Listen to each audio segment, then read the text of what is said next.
Hello investors, स्वागत है आपका हमारे चैनल शेयर मार्केट में। बात करेंगे HFCL के बारे में।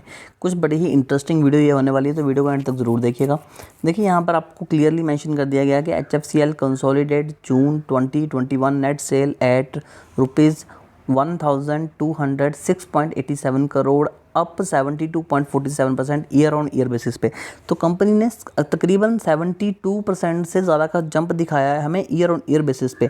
फिर भी हमें स्टॉक में गिरावट देखने के लिए मिल रही है, तो उसी के ऊपर बात करेंगे। लेकिन उससे पहले कुछ और चीज़ों के बारे में जानते हैं। देखिए, quarterly net profit at ₹87.82 crore in June 2021, up 316.41% from the 21.09 crore in June. तो कंपनी ने हमें 316% का जंप दिखाया है ईयर ऑन ईयर बेसिस पे, राइट। तो कंपनी ने यहाँ पे एक अच्छा खासा बहुत अच्छा जंप दिखाया है प्रॉफिट में।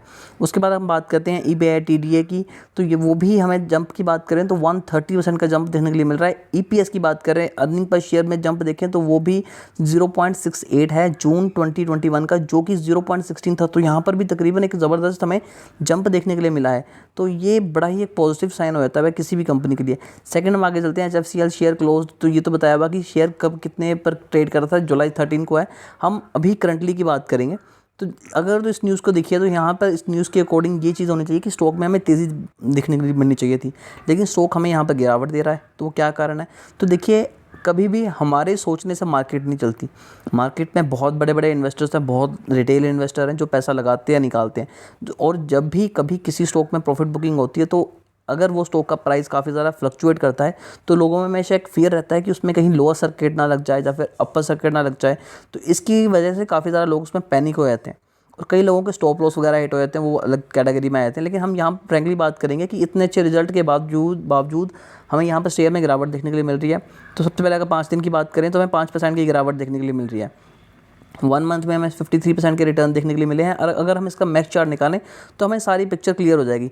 पहली बात तो ये है कि किसी भी अगर स्टॉक को बाय करना है कभी भी, तो उसका थंब रूल तो ये है कि उसमें हमेशा एक अप ट्रेंड होना चाहिए, ग्रीन होना चाहिए उसका मैक्स चार्ट, जो कि हमें यहाँ पर देखने के लिए मिल रहा है।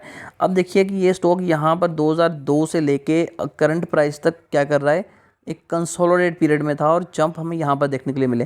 कंपनी नो डाउट बहुत अच्छी है और 5G में डील कर रही है। इसके मतलब कि जियो भी इसका पार्टनर है, एयरटेल में भी इसकी डील्स हो रही हैं, सब चीज़ें बेटर है। लेकिन ये स्टॉक में एक जो हाई बनाया था वो तकरीबन 2000 रुपये का बनाया था। उसके बाद ये स्टॉक कंसोलिडेट पीरियड में चला गया। अब 5G की वजह से यहाँ पर जंप देखने के लिए मिल रहा है, लेकिन मार्केट को प्रिडिक्ट करना काफ़ी ज़्यादा मुश्किल है। बहुत चुनिंदा लोग हैं जो मार्केट को एग्जैक्ट प्रिडिक्ट कर पाते हैं। कंपनी ने अच्छे रिटर्न दिए, डेफिनेटली दिए। अब लोगों ने यहाँ पर प्रॉफिट बुकिंग करनी शुरू कर दी। पिछले 5 दिन की बात करें तो यहाँ पर लगातार प्रॉफिट बुकिंग हो रही थी, जिसकी वजह से हमें स्टॉक में हल्की हल्की गिरावट देखने के लिए मिल रही थी। आप यहाँ पर क्लियरली देख सकते हैं कि 12 जुलाई के बाद स्टॉक में गिरावट ही देखने के लिए मिली। अब किसी भी स्टॉक में काफ़ी लोगों के, वैसे तो ये बात करी थोड़ी सी बचकानी हो जाएगी, लेकिन फिर भी काफ़ी जो न्यू बिगिनर्स हैं वो कमेंट करते हैं कि सर इसमें अपर सर्किट कब लगेगा, इसमें या फिर लोअर सर्किट कब लगेगा। तो मैं उनको बताना चाहता हूँ कि अपर सर्किट लोअर सर्किट ऐसे नहीं लगते।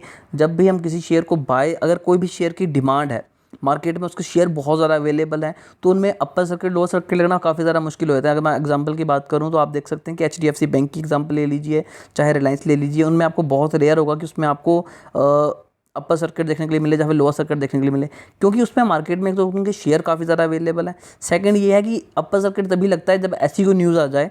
अभी हमें रिलायंस के जो अनिल अंबानी रिलायंस है, उसमें इंफ्रास्ट्रक्चर और पावर, उसमें लगातार कुछ टाइम तक अपर सर्किट देखने के लिए मिले।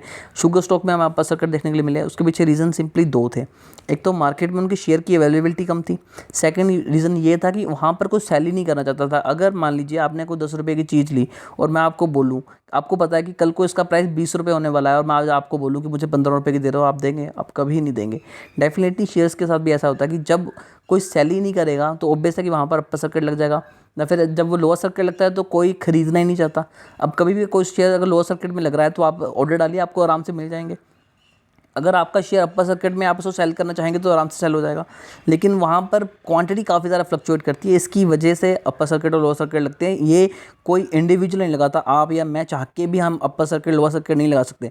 HFCL में लोअर सर्किट लगा, अगर आप इसे बाय करेंगे तो आप आराम से बाय कर सकते हैं। अब मान लीजिए यहाँ पर कोई बड़ा इन्वेस्टर आ जाता है और बहुत ज़्यादा अमाउंट में मनी इन्वेस्ट कर देता है, मान लीजिए 10 करोड़ 2 करोड़ 3 करोड़ शेयर उठाता है एकदम से मार्केट से, तो यहाँ पर आपको 1 सेकंड में अपर सर्किट भी देखने के लिए मिल जाएगा।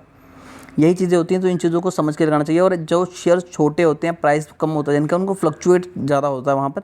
और सेकंड पॉइंट ये है कि काफ़ी लोगों का ये भी यहाँ पर कहना था कि इसका एम लिस्ट में नाम आ गया है तो शेयर तब गिर रहा है, तो ऐसा नहीं होता। टाटा मोटर का भी नाम है और भी काफ़ी ज़्यादा स्टॉक्स हैं जिनका नाम है। तो इन चीज़ों को भी आप ध्यान में रख के इन्वेस्टमेंट कीजिए। अगर आप लॉन्ग टर्म के लिए इन्वेस्टमेंट करें तो बिल्कुल भी घबराने की ज़रूरत नहीं है, आप इन्वेस्टमेंट कर सकते हैं। लेकिन ये कोई रिकमेंडेशन नहीं है, आपको बस ये बोल रहा हूँ कि अगर आपने लॉन्ग टर्म के लिए इन्वेस्ट किया तो आपको पैनिक होने की ज़रूरत नहीं। अभी के लिए दोस्तों इतना ही। अगर वीडियो अच्छी लगी तो वीडियो को लाइक कीजिएगा, चैनल पर नए हैं तो सब्सक्राइब करके बेल आइकन को ज़रूर दबाइएगा।